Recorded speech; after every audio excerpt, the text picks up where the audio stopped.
Shalom Bapak Ibu Saudara dan juga jemaat yang dikasihi oleh Tuhan Yesus. Salam jumpa di dalam program Tuhan adalah Gembalaku. Saudara, hari ini kita akan sama-sama merefleksikan kebenaran firman Tuhan yang terambil dari Filipi pasalnya yang keempat, ayat yang keempat sampai ayat yang kesembilan. Namun saya akan membacakan hanya 2 ayat saja, yaitu di ayat yang ketujuh dan ayat yang kesembilan. Demikian firman Tuhan untuk kita semua. Damai sejahtera Allah yang melampaui segala akal akan memelihara hati dan pikiranmu dalam Kristus Yesus. Dan apa yang telah kamu pelajari, dan apa yang telah kamu terima, dan apa yang telah kamu dengar, dan apa yang telah kamu lihat padaku, lakukanlah itu. Maka Allah, sumber damai sejahtera, akan menyertai kamu.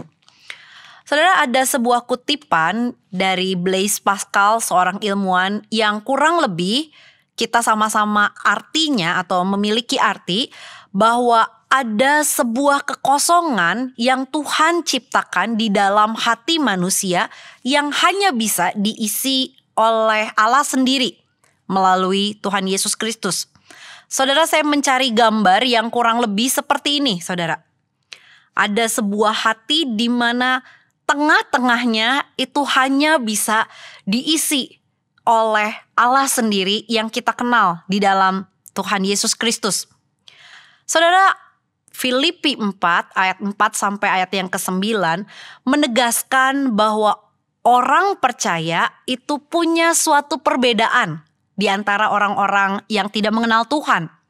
Apa perbedaannya? Perbedaannya adalah mereka mempunyai damai sejahtera di dalam hati mereka karena mereka sudah diperdamaikan dengan Allah yang adalah sumber damai sejahtera. Oleh karena itu, saudara, ketika kita memiliki damai sejahtera, maka output yang keluar dari kita sebagai orang percaya atau respon kita sebagai orang percaya harusnya berbeda dengan orang-orang yang ada di sekitar kita yang belum mengenal Tuhan, sekalipun situasi yang kita hadapi sama, sekalipun situasi yang kita hadapi tidak mengenakan. Saudara, ketika Paulus menekankan damai sejahtera Allah, maka Paulus itu sebenarnya mengkontraskan dengan karakter tentang gelisah atau khawatir yang biasanya terjadi di dalam kehidupan orang-orang yang tidak kenal Tuhan, yang tidak mengenal sumber damai sejahtera itu.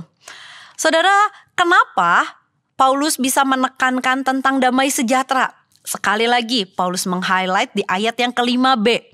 Saudara, jangan sampai lupa, ini yang seharusnya ada di dalam kehidupan kita, bahwa Tuhan sudah dekat.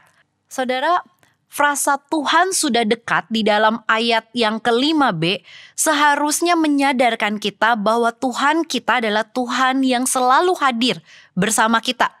Tuhan yang akan segera datang untuk kedua kalinya sebagai seorang hakim, sebagai seorang raja, sebagai seorang pemenang, sebagai seorang yang berdaulat penuh atas dunia ini. Sehingga apa, saudara?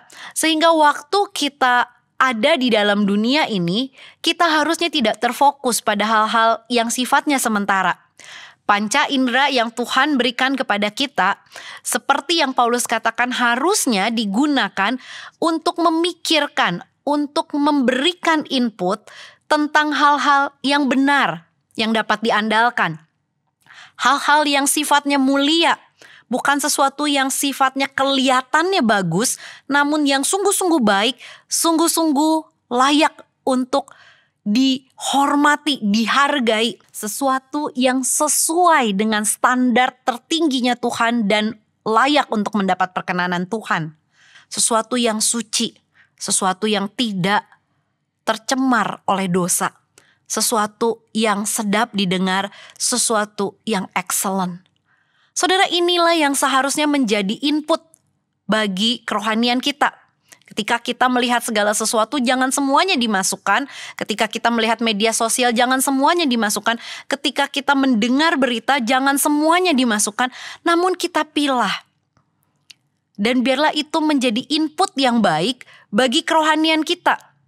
Dengan kata lain, Paulus menekankan di ayat yang ke-8 dan 9, kita itu harus memberikan makanan rohani bagi hidup kita sesuai dengan firman Tuhan. Paulus mendorong supaya jemaat di Filipi dan tentunya kita pembaca zaman sekarang untuk taat akan kebenaran firman Tuhan. Sehingga apa? Outputnya akan berbeda. Outputnya apa, saudara? Yang Paulus sebutkan di dalam ayat yang ke-4 sampai ayat ke-7. Kita bisa bersuka cita, kita bisa tetap menunjukkan kebaikan bahkan di tengah-tengah keterpurukan kita, keterdesakan kita di dalam keadaan tidak menyenangkan yang kita hadapi, kita bisa tetap berbuat baik. Kenapa? Karena kita mengalami bahwa Tuhan itu baik. Karena kita percaya firman Tuhan itu adalah baik untuk kita.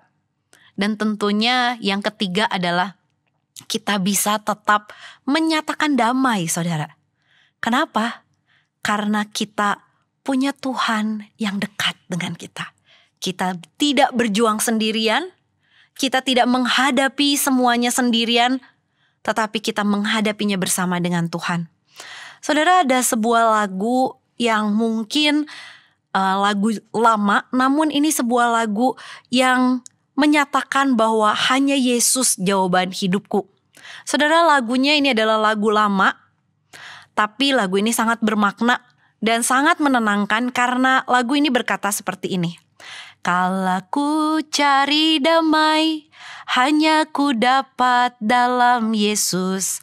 Kala ku cari ketenangan, hanya ku temui di dalam Yesus. Tak satu pun dapat menghiburku, tak seorang pun dapat menolongku.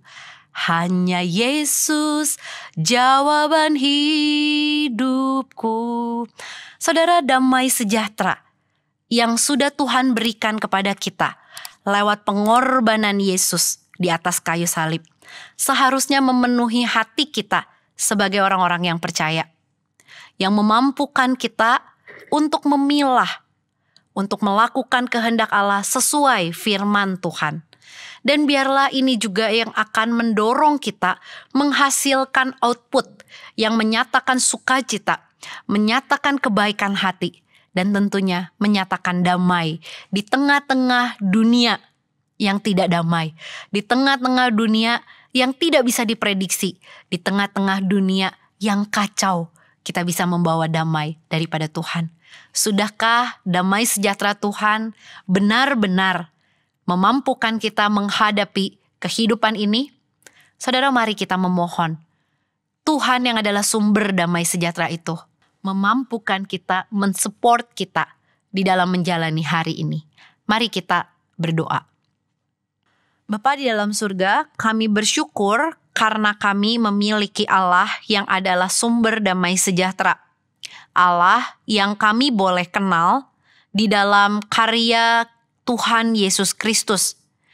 Allah yang memberikan damai melalui pengorbanan anak-Mu Tuhan Yesus Kristus di atas kayu salib. Tuhan, tolong kami supaya kami bisa menjalani kehidupan kami dengan damai sejahtera yang daripada Tuhan. Karena kami tahu kami tidak sendirian. Engkau selalu hadir bersama dengan kami. Engkau selalu memimpin jalan hidup kami. Sehingga di tengah segala kekacauan dunia, di tengah segala ketidakmungkinan dan ketidakpastian yang ada, Engkau selalu memampukan kami untuk bersuka cita, untuk menyatakan kebaikan dan menyatakan damai-Mu. Tolong kami, pribadi yang lemah, namun kami bersyukur kami punya Tuhan yang kuat. Di dalam satu nama Tuhan kami Yesus Kristus, kami berdoa. Amin.